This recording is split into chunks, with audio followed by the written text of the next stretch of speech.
ఓం శుభంకర్యే నమః. కన్యారాశి వారికి శ్రీ విశ్వావసు నామ సంవత్సరంలో ఉన్నటువంటి గోచార ఫలితాలను తెలియచేస్తున్నాము. శ్రద్ధగా ఆలకించండి. శ్రీ విశ్వావసు నామ సంవత్సరంలో కన్యారాశి వారికి ఆదాయం 14, వ్యయం 2, రాజ్యపూజ్యం 6, అవమానము కూడా 6.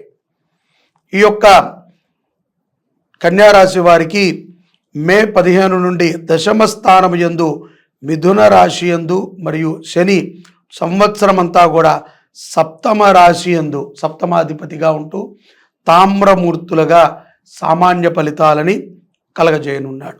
రాహుకేతువులు వరుసగా మే 18 నుండి సంవత్సరాంతం వరకు కూడా షష్ఠ వ్యయస్థానముల యందు రజతమూర్తులుగా సౌభాగ్యకారకులై మంచి ఫలితాలని రాహుకేతువుల నుంచి కన్యారాశి జాతకులు ఈ సంవత్సరం పొందబోతున్నారు. ఈ యొక్క కన్యారాశి జాతకులు ఆత్మవిశ్వాసాన్ని మరింత పెంచుకుంటారు. సహజంగానే దృఢమైనటువంటి సంకల్పం కలిగి మీరు ప్రతి విషయాన్ని కూడా ఆస్వాదిస్తూ ఉంటారు. అలాగే మీకు తెలిసినటువంటి విషయాల మీద పరిపూర్ణమైనటువంటి అవగాహన ఉంటుంది. కొన్ని తెలియని విషయాలు ఉంటాయి. వాటి యందు కూడా మాకన్నీ తెలుసు అన్న విధంగా మీరు ప్రవర్తించి ఇబ్బంది పడకండి. కొన్ని మనకి తెలియనివి తెలియదు అని ఒప్పుకోవటం చాలా మంచిది. తద్వారా ఉద్యోగము చేసుకునేటువంటి వారికి అవకాశాలు మెరుగుపడతాయి. అంతే తప్ప రానిది ఏదో ఒకటి చేద్దాంలే తర్వాత చూద్దాంలే అని మాత్రం అనుకోవద్దు. ప్రతి విషయాన్ని ఎక్కువగా సాగదీయకుండా తగుమాత్రంగా జాగ్రత్తగా ఆ వ్యవహారాన్ని పూర్తి చేయండి, విజయాన్ని సాధిస్తారు. అలాగే జీవిత భాగస్వామితో అన్యోన్యత మరింత దృఢపడుతుంది, చాలా ఆప్యాయతగా ఉంటారు. విదేశాలలో ఉన్నటువంటి వారు ప్రేమ వ్యవహారాల యందు చాలా చక్కటి ఫలితాలని పొందగలుగుతారు. జీవిత భాగస్వామిని మీరు ఎంచుకుంటంలో మీరు మీ తల్లిదండ్రులను కూడా మెప్పులు పొందుతారు అనే మనం అనుకోవచ్చు. అలాగే కొంతమంది న్యాయ వ్యవస్థ పోరాటాల యందు ఎవరైతే గనక ఉన్నారో ఏదైనా కోర్టులో స్థలానికి సంబంధించిందో ధనానికి సంబంధించిందో కుటుంబపరమైనటువంటి పోరాటాలు కొన్ని నడుస్తూ ఉంటాయి కోర్టులలో. వాటి వ్యవహారాల యందు ఈ యొక్క కన్యారాశి జాతకులు కొంత చాకచక్యంగా ఉండాలి. కొన్ని సమయాలలో పరులకి లబ్ధి కలిగించే విధంగా ఉన్నప్పుడు వాటిని అనుసంధానం చేసుకుని వెళ్ళటం అనేటువంటిది ఉపయుక్తం. తప్పదు. మన వాళ్లే కదండి, చెల్లెలు కానీ నాన్నగారు కానీ అన్నయ్య కానీ తమ్ముడు కానీ బావుమరిది కానీ కుటుంబంలో వాళ్ళతోనో లేకపోతే నియర్ బై ఉన్నటువంటి వాళ్ళతోనో ఏదైనా కోర్టు వ్యవహారాలు నడుస్తున్నట్లయితే ఒక్క మెట్టు మీరు తగ్గినా నష్టమేమీ జరగదు. ఏదో ఒకటి తేలి వ్యవహారం సద్దుమణుగుతుంది. తద్వారా శుభమైనటువంటి ఫలితాలని ఈ సంవత్సరంలోనే కన్యారాశి జాతకులు పొందగలుగుతారు. లేని ఎడల ఏదో అహంకారానికి వెళ్ళటము, కోపానికి వెళ్ళటము, లేకపోతే భేషజాలకి వెళ్ళటము చేయటం ద్వారా మరింత పొడిగించుకుంటారు. అలాగే కుమారుడి యొక్క విద్యా విషయంలో కన్యారాశి జాతకులు కొంత ఉద్ధృతకి లోనవుతూ ఉంటారు. సరిగ్గా చదువుతాడా లేదా, సరిగ్గా ఉంటాడా లేదా, ఇతనికి ఎలా ఉంటుంది, ఇతనికి మనం ఏం చేస్తే బాగుంటుంది. కుమారుడి విద్యా విషయంలో మీరు పడేటువంటి కంగారు మంచిదే, కానీ అతిగా పడకండి. అతని మీద కొంత నమ్మకాన్ని పెట్టుకోండి. తప్పనిసరిగా మంచి ర్యాంకుతోనే పాస్ అవుతాడు. విద్యా కటాక్షము అతనికి సదా ఉంటుంది. ఇక ప్రేమ వ్యవహారాల యందు మాత్రము కొంత ఆలోచనతో వ్యవహరించండి. అంతే తప్ప మీకన్నా ఆడవాళ్ళు బాగా చిన్నగా ఉన్నటువంటి వాళ్ళని ఇష్టపడటము, వాళ్ళతో ఏదో ఒక సమయాన్ని వెచ్చించటంలో మక్కువ చూపటం ద్వారా కొన్ని ప్రమాదాలు ఉంటాయి. అయినప్పటికీ ఆ ప్రమాదాలు ఎలా ఉంటాయంటే కుటుంబం ఒప్పుకోకపోవచ్చు, లేకపోతే మన ఇంటివాడు కాదు మన కుటుంబం వాడు కాదు అనుకోవచ్చు. ఇంకొకటి ఏదైనా కొన్ని ఇటువంటివి వస్తాయి. అవి కొంత చాకచక్యంగా వ్యవహరిస్తే పరస్పరము కూడా చాలా లబ్ధిని పొందుతారు. అక్టోబర్ నుంచి ఆర్థిక పరిస్థితులు చాలా మార్పులు వస్తాయి. గత సంవత్సరంతో పోలిస్తే ఈ సంవత్సరం కన్యారాశి జాతకులు ఆర్థికంగా ఎంతగానో నిలదొక్కుంటారు.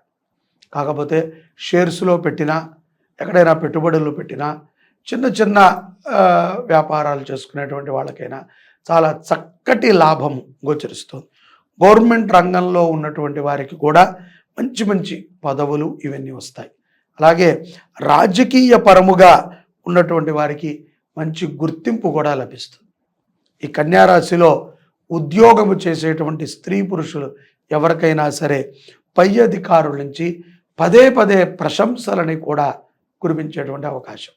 కొంతమంది మానేస్తాము, కొంతమంది ఉద్యోగం మారుతాము, ఎంతకాలం చేస్తాం, ప్రతి 3 ఏళ్లకో 5 ఏళ్లకో మారాలి అనేటువంటి దృక్పథంతో ఉన్నటువంటి వారు ఈ సంవత్సరాన్ని దాన్ని కొంత హోల్డ్లో పెట్టుకోండి. మంచి పదవిలో ఉన్నారు, మంచి అవకాశాలు ఉన్నాయి. ఇక్కడ ఉన్నటువంటి కంఫర్ట్నెస్ మరొక చోట మీకు ఉండకపోవచ్చు స్థానచలనం వలన. కాబట్టి జాగ్రత్తగా ఉండండి. దీర్ఘకాలిక సమస్యలు కొన్నిటిని పరిష్కరించుకుంటారు. ఆర్థికముగా మీకు రావాల్సినటువంటి లబ్ధి ఏదైతే ఉందో అది సకాలంలో చేరుకుంటుంది. అలాగే షేర్స్లో ఎక్కువగా పెట్టుబడి పెట్టి షేర్స్ నుంచి లాభం పొందేటువంటి వారికి మంచి అవకాశం. విదేశాలలో ఉన్నటువంటి వారు తప్పనిసరి కన్యారాశి వారు అమ్మవారిని ఎక్కువగా స్మరణ చేయాలి. అమ్మవారికి సంబంధించినటువంటి యజ్ఞయాగాదులను చేయించుకుంటం ద్వారా కొన్ని మాయల నుంచి బయటపడతారు. అలాగే ఈ సంవత్సరములో గురు సంచారం వలన వచ్చేటువంటి మే 15 నుంచి పుష్కరాలు ఉన్నాయి. పుష్కర సమయములో విశేషమైనటువంటి వేదపారాయణాన్ని చేయించండి. గ్రహశాంతి గ్రహ యజ్ఞాన్ని చేయండి, నవగ్రహ యజ్ఞాన్ని చేయండి. లేకపోతే అక్కడ మీ యొక్క కుటుంబం పేరు మీద అన్నదానం చేయండి. తద్వారా తద్వారా అనంతమైనటువంటి ఫలితాలని మీరు పొందగలుగుతారు. ఈ యొక్క షష్ఠ రాశి గ్రహమైనటువంటి రాహు ప్రభావము కొంత మీ మీద చూపుతుంది. అది ఏ విధంగా అంటే కనుక మీరే నెగిటివ్ ఆలోచిస్తూ ఉంటారు. ఇదివరకు మీరు చాలా పాజిటివ్గా ఉండేవాళ్ళు. ఇప్పుడు కొత్తగా వచ్చిన లక్షణం ఏంటంటే కొంత నెగిటివ్, అవదేమో పోతుందేమో అని. ఇదివరకు కూడా ఆలోచన లేదు. ఇప్పుడు ఈ కన్యారాశి వారికి షష్ఠగ్రహ సంచార ప్రభావం చేత కొంత నెగిటివ్ థాట్స్ వస్తాయి. యద్భావం తద్భవతి. మన భావం ఎలా ఉంటుందో అలాగే జరుగుతుంది. కాబట్టి భావాన్ని మార్చుకోండి. నెగిటివ్ థాట్స్ని రానివ్వకండి. ప్రాణాయామం ఎక్కువ చేయండి. అఖండ దీపాన్ని ప్రతి నిత్యము కూడా ఇంట్లో వెలిగించేటువంటి ప్రయత్నాన్ని చేయండి. తద్వారా విశేషమైనటువంటి ఫలితాలని మీరు పొందగలుగుతారు. ఏదైనా కన్స్ట్రక్షన్ డిపార్ట్మెంట్లో ఉన్నటువంటి కన్యా రాశి జాతకులకి లబ్ధి చాలా బాగుంటుంది. కోర్టు కేసులు కూడా ఈ యొక్క సెప్టెంబర్ తర్వాత అనుకూలమైనటువంటి వాతావరణాన్ని తెచ్చిస్తాయి. ఈ సంవత్సరము తీర్థయాత్రలని కూడా కన్యా రాశి జాతకులు చేస్తారు. ఓపికను పెట్టుకోండి. తీర్థయాత్రలు తప్పవు. తీర్థయాత్రలు చేయటం ద్వారా శరీరానికి అంటినటువంటి పాపాలు పోతాయి. మనసు ఎంతో ప్రశాంతంగా ఉంటుంది.